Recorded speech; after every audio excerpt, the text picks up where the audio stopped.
So I am George the medium. I am a medium, a tutor, and an all-round spooky bitch. So for me, what happened was I woke up when I was 18 from my bed feeling like somebody stood up, and I lived on my own. And my great-grandmother had died, and 4 weeks of the day she was at the foot of my bed, and I would say she switched the switch on.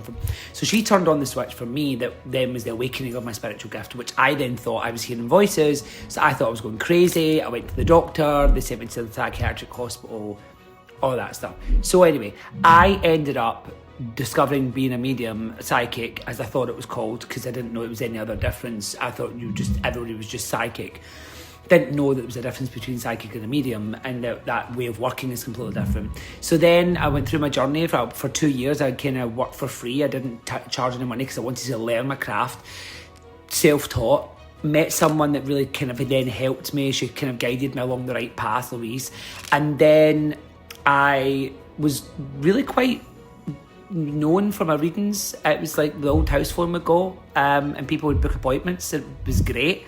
And then I stopped, and I walked away for 5.5 years and had a proper job. And I don't ever regret doing that.